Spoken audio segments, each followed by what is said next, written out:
Aula 17.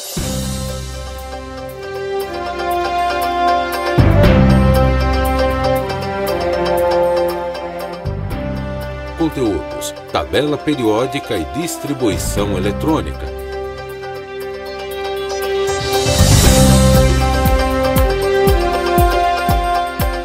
Habilidades: apropriar-se de conhecimentos da química para compreender o mundo atual e para interpretar, avaliar e planejar intervenções científico-tecnológicas no mundo contemporâneo. Utilizar códigos e nomenclatura da química para caracterizar materiais, substâncias e transformações químicas. Caracterizar materiais ou substâncias, identificando propriedades, etapas, rendimentos e implicações sociais, econômicas ou ambientais de sua obtenção ou produção.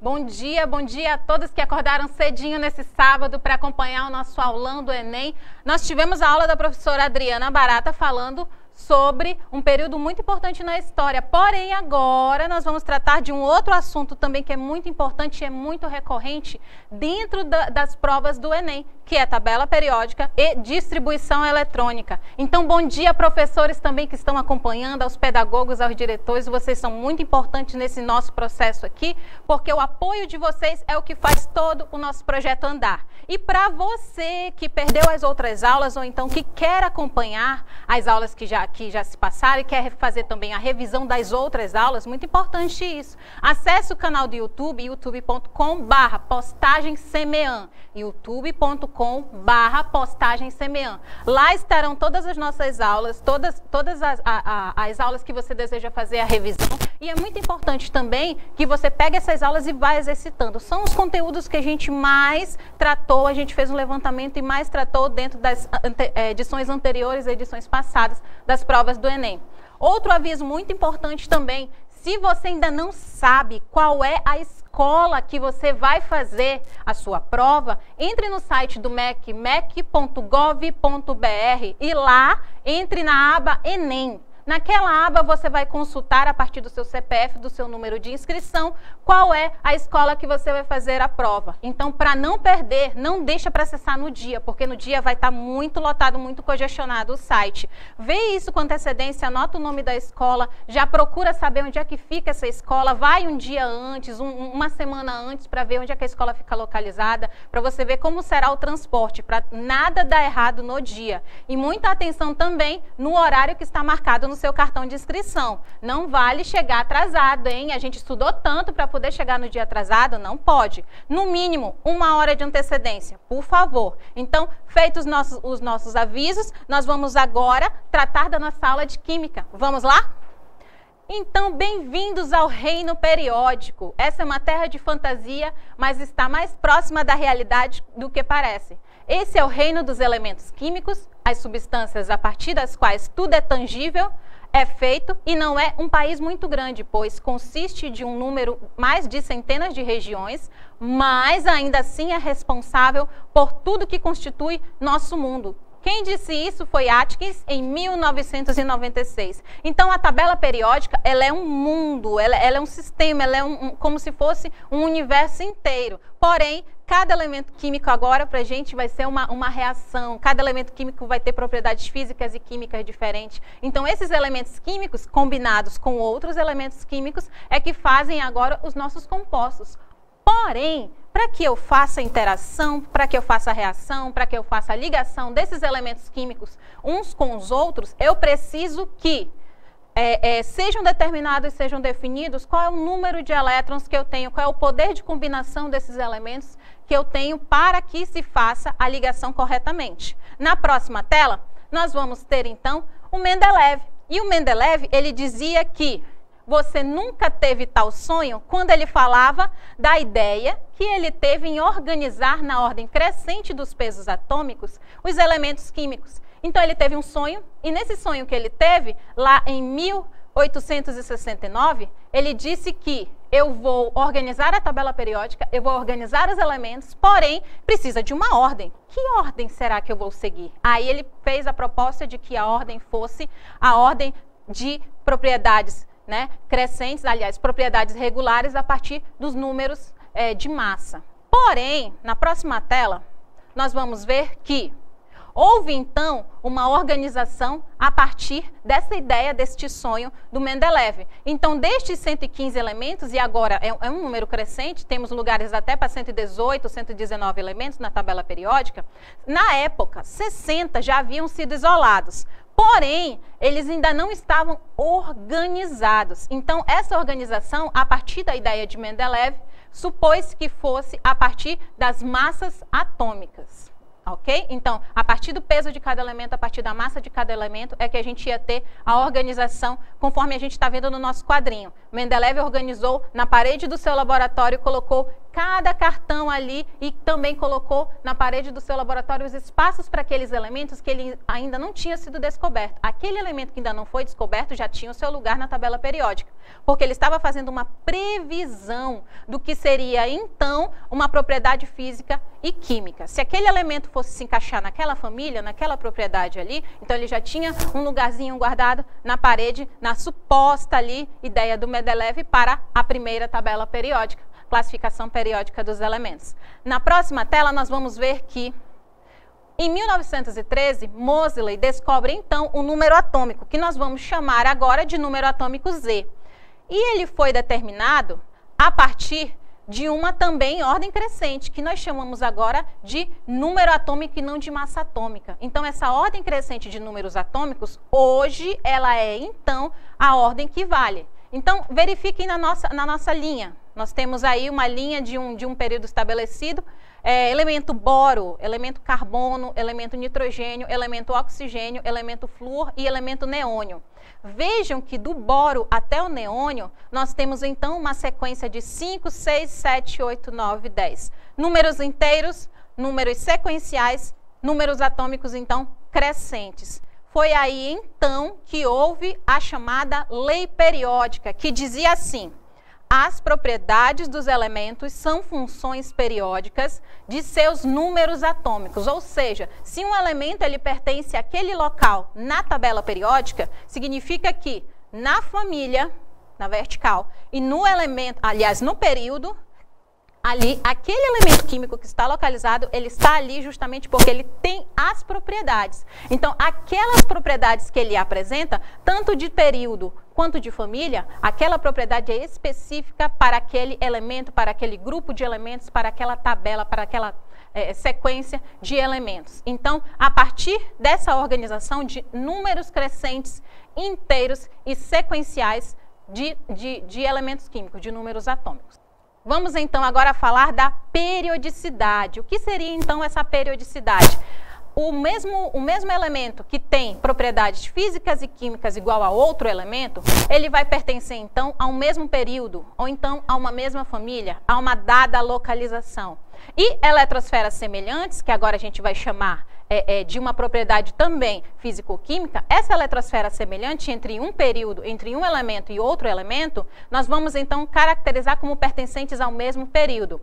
Então, todos os elementos, você olhando para a tabela periódica, todos os elementos que possuem ali uma localização no mesmo período, então essa localização no mesmo período quer dizer que eles possuem eletrosferas semelhantes, eles apresentam o mesmo número de camadas quando a gente for fazer a distribuição eletrônica daqui a pouquinho, ok? Na próxima tela, nós temos então a determinação de família ou grupo e de períodos. Família, gente, olha uma dica muito importante. Família sempre na vertical.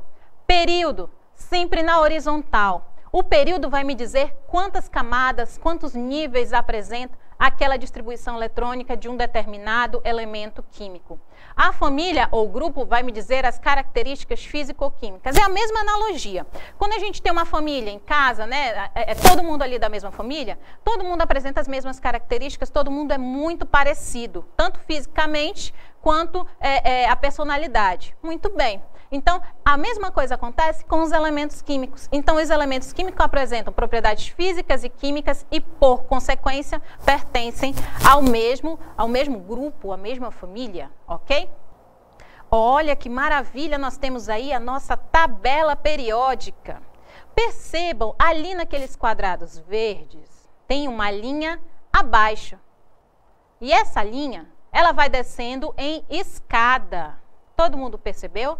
Então, essa linha que vai descendo em escada, ela serve agora para separar quem é metal e quem é não metal. Acima da escada é o pessoal que está na família 13, 14, 15, 16, 17, 18, incluindo aí os gases nobres, eles são os elementos não metais. Então, esses elementos não metais, eles possuem características específicas. Uma delas é que eles não apresentam um brilho tão característico dos metais. Então, esse brilho característico dos metais pertence a todos os elementos que estão abaixo da escada. Então, abaixo da escada para outra vertente da tabela periódica, nós temos aí os elementos químicos que estão relacionados com características de metais. Aí você pergunta, e os lantanídeos que estão ali embaixo? E os actinídeos também, a série deles que está ali embaixo, também pertencem aos metais? Sim, eles pertencem aos metais. Então você já sabe, na prova do Enem, geralmente vem uma tabela periódica, porém ela é uma tabela periódica simplificada. Então essa tabela periódica simplificada, você aí que já conhece uma propriedade muito importante de metais e ametais para a classificação, é importante que a primeira coisa que você faça, pegue abaixo do boro, trace embaixo do boro aquela linha de rodapé e aí vá descendo a escada acompanhando os elementos da tabela periódica. Aí você já vai saber se aquela linha apresentar elementos para baixo da escada, abaixo da linha, abaixo da escada, são os metais. Acima da linha são os não metais, tá certo? Então, essa característica já vai dizer assim, se de repente tiver alguma questão me contestando, dizendo, olha, é um metal, é um não metal, apresenta brilho, não apresenta brilho, é uma substância que seria opaca. Então, se é uma substância opaca, é não metal. Se é uma substância que brilha, que tem características metálicas, então é um metal. Muito bem. A caracterização dos elementos. O conjunto de átomos com o mesmo número atômico, eu vou chamar então de elemento químico. Então, esse elemento químico, ele tem um número atômico, esse número atômico é que vai fazer com que ele seja classificado dentro da tabela, localizado dentro da tabela, assim como tem o sódio, que é o número 11, tem o anterior, que é o número 10, tem o posterior, que é o número 12, 13, 14, 15 e assim por diante na tabela periódica. Na lateral ali, que você está vendo a distribuição eletrônica em camadas, é a distribuição eletrônica onde nós vamos perceber, onde nós vamos verificar o número de elétrons que existe em cada camada. Ali no sódio nós temos elétrons divididos em 2 elétrons, 8 elétrons e 1 elétron na sua última camada. Muito bem, vamos já aprender como é que distribui o elétron dentro de cada camada. Muito bem. O Na é o nosso símbolo químico. E esse símbolo químico, cada elemento tem o seu e ele provém do latim, provém do grego antigo também. Então, às vezes o elemento está com um nome, aí no caso do exemplo é o sódio, e o Na não corresponde em nada ao sódio. Porém, Na significa o nome antigo dele, o nome em latim dele, que seria nátrium. Então, essa sigla, esse símbolo, ele vem dessa época. Está vendo ali embaixo 23,00? O que ele significa para a gente? Agora ele vai ser a nossa massa atômica. A nossa massa atômica, para a gente não confundir, essa é uma dica muito importante, para a gente não confundir lá no dia da nossa prova. Massa atômica vai ser o maior valor que eu tiver para cada elemento químico. Então, os elementos químicos vão estar distribuídos na tabela periódica. Dentro daquele quadrado tem um elemento químico e tem 2 valores, 2 números. Então, esses 2 números, um deles é o maior. O maior sempre vai ser o número da massa. Por quê? Porque ele vai agregar justamente o peso atômico, a massa atômica daquele elemento químico. Muito bem? O outro número, quem vai ser? Esse é o importante, vai ser o número atômico. Ele vai ser o número atômico que a gente considera como sendo sequencial e, consequentemente, no estado fundamental, ele vai ser o número de elétrons que a gente vai distribuir nas camadas, ok? Voltando para a nossa tela, nós temos então o nome do elemento. O nome do elemento, ele pode vir na lateral, pode vir embaixo também. E esse nome do elemento, às vezes ele vem na tabela periódica que está na prova. Às vezes ele vem, às vezes ele não vem. Então, o que significa? Que você vai ter que decorar toda a tabela periódica, o nome deles? Não, só decore os principais. Família 1, família 2, que são as primeiras ali, família 13 até a família 18, é importante que você saiba quem está presente, pelo menos os principais símbolos. Já na parte ali do meio da tabela periódica, dos elementos representativos, muito importante que você pelo menos conheça, lembre, né, o símbolo de alguns elementos, principalmente nos períodos iniciais, tá ok? Agora nós vamos falar de níveis de energia. Níveis de energia, na distribuição na nossa tabela periódica, nós temos os níveis de energia representando todas as camadas que vão comportar os elétrons. Então você sabe que nós temos no modelo atômico agora concebido, nós temos um núcleo, e do núcleo, ao redor dele, estão os elétrons, as regiões de eletrosfera. Então, nessas regiões de eletrosfera, o elétron está ali localizado naquela região. Pelo princípio da incerteza de Heisenberg, nós temos, então, como determinar ou a massa ou a posição. Mas, no nosso caso aqui, nós vamos considerar os elétrons como sendo apenas a quantidade estabelecida em cada camada. Muito bem? Então, nós estamos relacionando agora as órbitas, ou seja, os níveis de energia com as camadas eletrônicas da eletrosfera. Então, percebam que na camada K, nível de energia 1, gente, acompanha comigo. Na camada K, nós temos 2 elétrons. Na camada L, 8 elétrons. Na camada M, 18 elétrons. E assim por diante. Então, cada camada, cada nível ali, ele estabelece um número máximo de elétrons. Tudo bem? Então, na camada K, que a gente chama pela letra, né? Camada a gente chama pela letra. O nível a gente chama pelo número, porque o nível é um dos números quânticos. Então, se no problema lá da prova do Enem estiver relacionando, olha, qual é o nível? Se eu relacionar qual é o nível, eu estou falando de número. 1, 2, 3, 4, 5, 6, 7. De 1 a 7, tá bom? Agora, se eu relacionar camada, camada K, camada L, camada M, então camada é letra. Nível vem a ser número, tá ok? Vamos falar agora dos subníveis de energia. Os níveis de energia, nós temos, então, sendo compostos por subníveis de energia. Chamamos de S, P, D e F. E esses níveis de energia são distribuídos de acordo com o esquema chamado diagrama de Pauling. E quem foi Pauling? Pauling, recentemente, né, ele recebeu um prêmio Nobel de Química em 1954 e em 1962, mas recentemente ele faleceu de câncer. Então, ele realizava uma pesquisa muito interessante sobre o uso da vitamina C para a redução de células cancerígenas. Porém, ele teve uma ótima contribuição dentro da química quando ele falou desses níveis de energia. Tudo bem? Então, vamos observar agora os níveis de energia relacionando com as camadas. Na camada K, o nível de energia é 1. Na camada L, o nível de energia é 2 e assim por diante. Essa configuração eletrônica, ela vem a ser realizada de acordo com a energia de cada elétron. E pense comigo, se cada elétron está sendo distribuído ao longo da eletrosfera, então essa eletrosfera, cada vez que eu me afasto do núcleo, eu tenho que ter uma força maior. Então, se eu tenho que ter uma força maior, isso significa que a última camada, o último nível de energia, ela vai ter uma energia maior.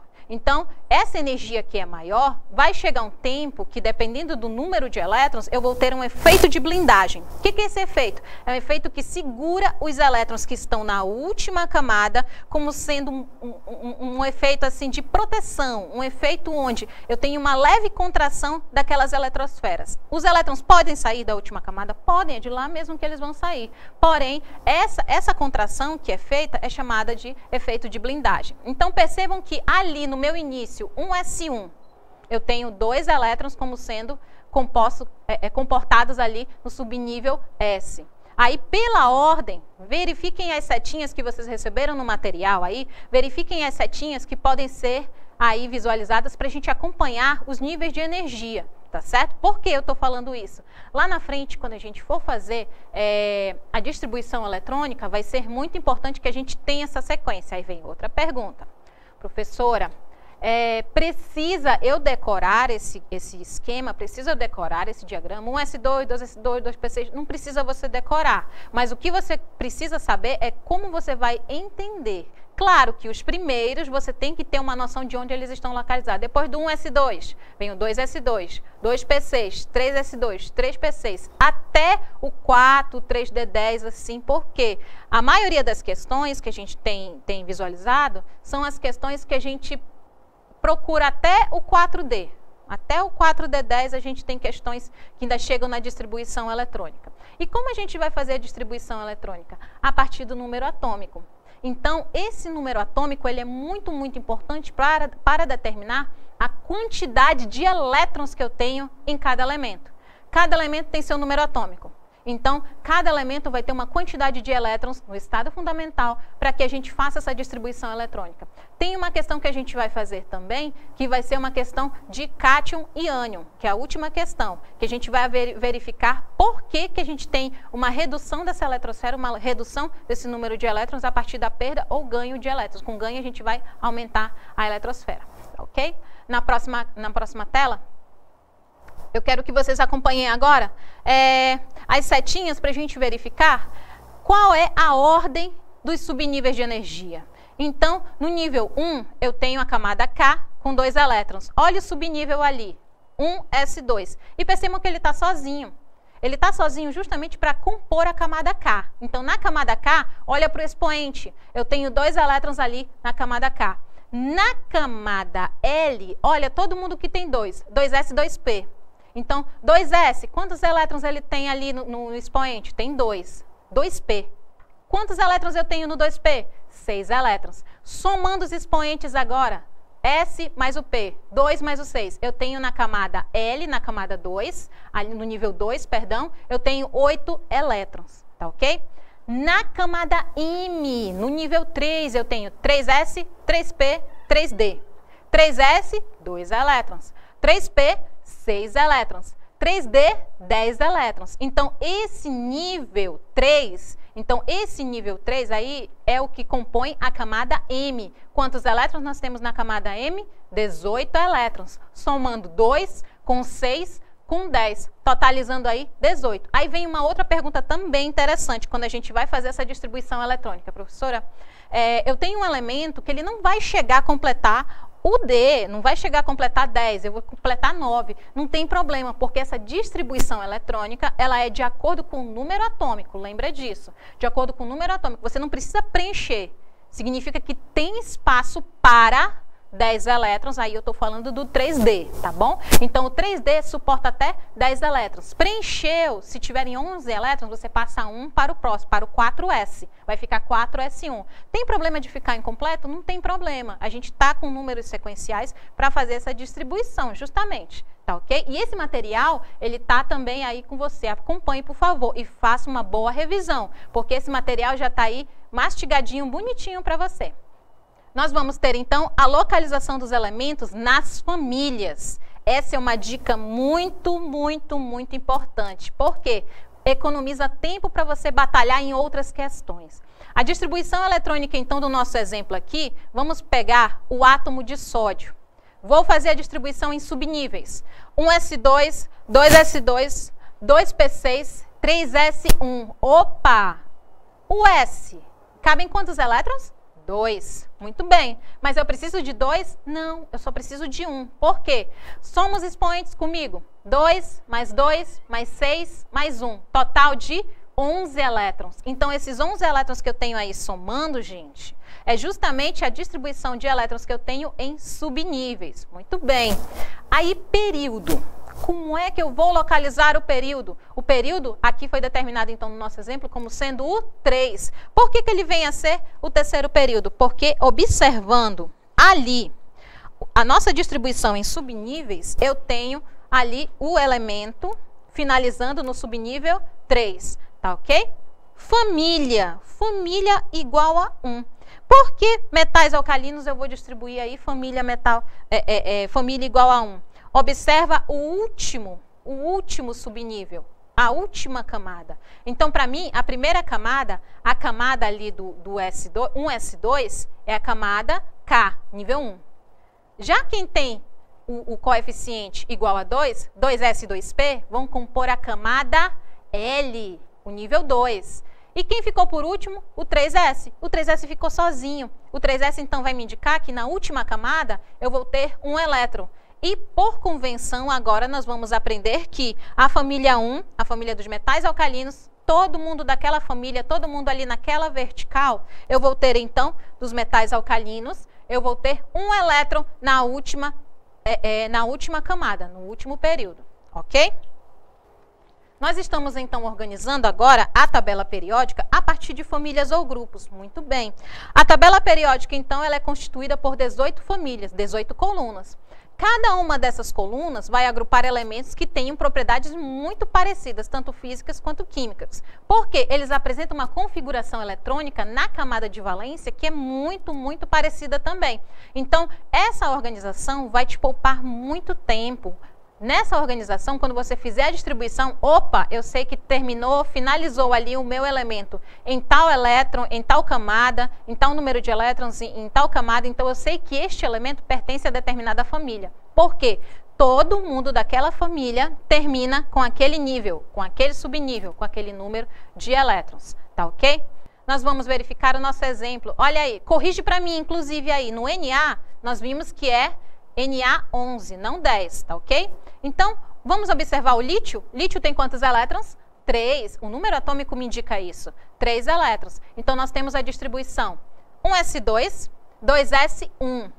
Então, repetindo, o S comporta até 2 elétrons. Porém, nós podemos observar que no nosso exemplo nós só temos 3 elétrons para distribuir. Então, se tem somente 3 elétrons, nós vamos ter apenas uma necessidade de fazer a distribuição de 3 elétrons. Aí muita gente se confunde na hora da prova. Ai, professora, mas aí eu passei direto e coloquei 2. Quando você coloca 2, você já está fazendo a distribuição de um outro elemento que não é um lítio.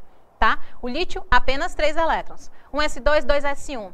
Marca para mim o S1. Aí, marca para mim o S1, que é a última camada, aliás, o último subnível que me interessa na ordem de energia. O Na, considerando como 11, não 10, tá? Aí tá grafado errado.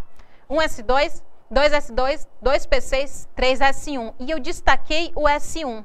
Por que eu destaquei o S1? Porque o 2s1 e o 3s1, todos os dois terminam em S1, está me favorecendo aí a família 1. Todos os elementos apresentam um elétron na camada de valência. Aí vem uma outra pergunta, mas professora, ele não terminou o lítio em 2? Não terminou o sódio em 3? O que isso significa, o 2 e o 3? Significa o período que eles estão, o período em que eles se localizam. Então, o lítio está no período 2.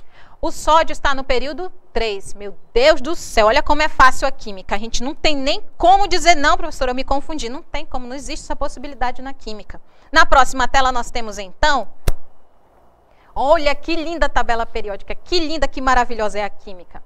O esquema, então, vai mostrar quem são os elementos a partir das suas famílias. Então, nessa família que está em laranja, aparece para você aí laranja, vermelho, são os metais alcalinos, ok? E esses metais alcalinos também são considerados como tendo um elétron na última camada, tá ok? Grava isso aí.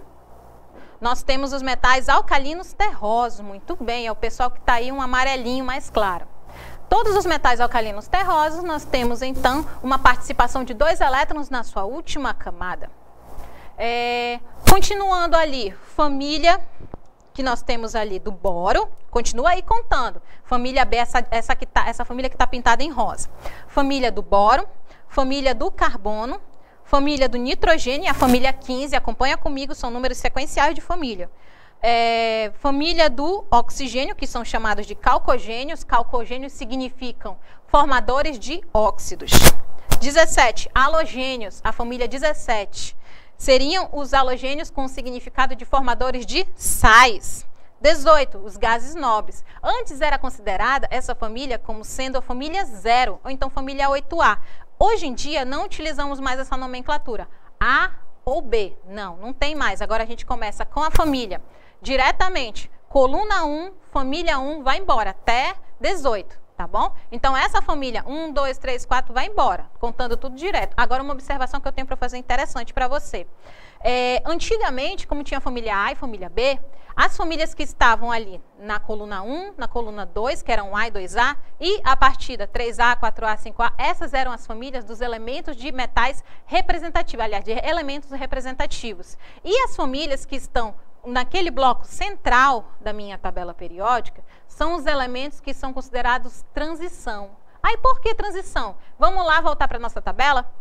Nos elementos de transição, eu tenho aí os elementos que são considerados, então, com um número de elétrons variável na última camada. Então, eu tenho escânio, titânio, vanádio, cromo, manganês. Então, esses elementos são os elementos que fazem aí vários compostos. Eles têm essa possibilidade de formar diversos tipos de compostos, justamente porque eles têm um potencial muito maior de ter 1 elétron, 2 elétrons, 3 elétrons, dependendo da necessidade de combinação. Tá ok? Na próxima tela, nós vamos então visualizar uma relação muito importante. Repito, não precisa você decorar, não precisa mesmo, mas você pode lembrar, conhecer, visualizar essa distribuição.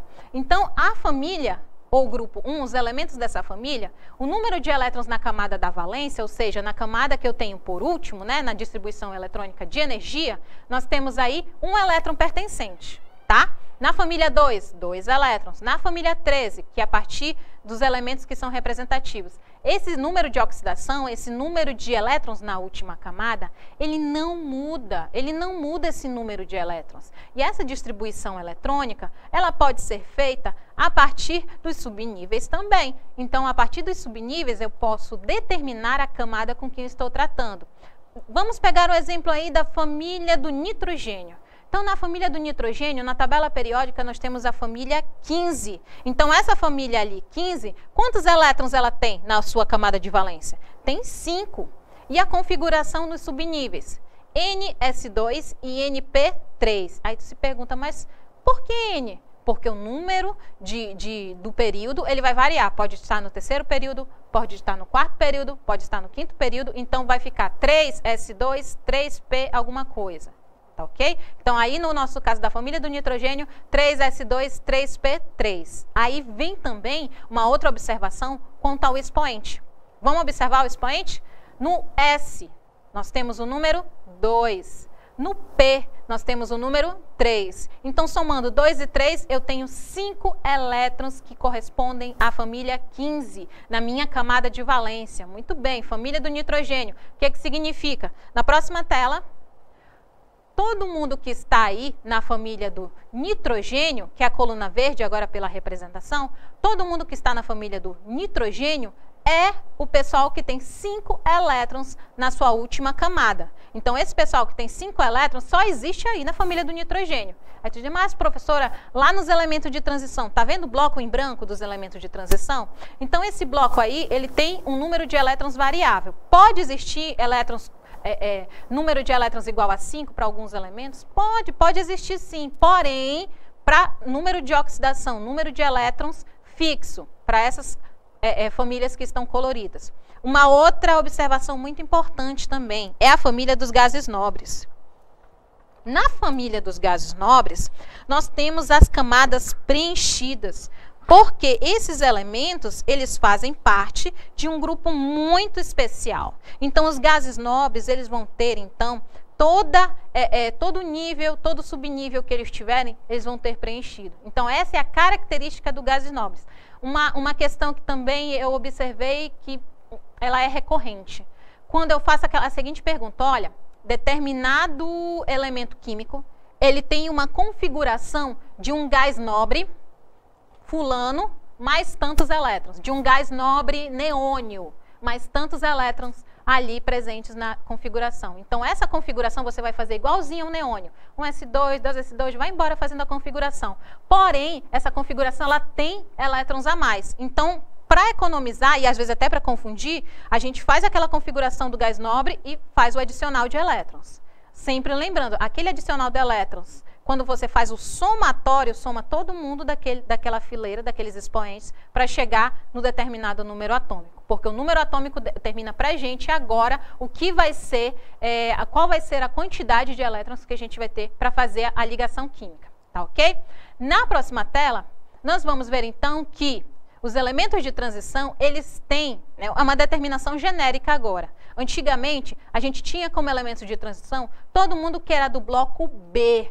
Então, existem algumas tabelas periódicas, eu não sei qual é a que vai vir, né, na prova do Enem, mas existem algumas tabelas periódicas que ainda vêm com as duas nomenclaturas, tanto a B quanto a do número sequencial, tá bom? Então, todo mundo que tiver dentro do bloco dos elementos de transição, que é aquele bloco central ali da tabela periódica, eles têm configuração específica. Então, tem elementos da família 3, que aí a gente chamava antigamente de 3B. Então, esses elementos, eles têm aí uma configuração finalizando em D1. Pode ser 3D1, 4D1, 5D1, enfim. Então, esses elementos também, eles têm números atômicos sequenciais, consequentemente, tem também número de elétrons sequenciais, tá ok? Nós temos até um exemplo. Vamos lá na nossa tela do exemplo?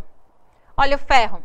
Ferro, localizando na tabela periódica, nós temos o número atômico 26. Vamos fazer a distribuição desse 26? 1s2, vamos somar o expoente, tá? 1s2, 2s2, 2p6, aí já totalizou 10 elétrons, somando a coluna, os elementos, os subníveis vermelho e o verdinho. 3s2, 3p6, 4s2, até 20.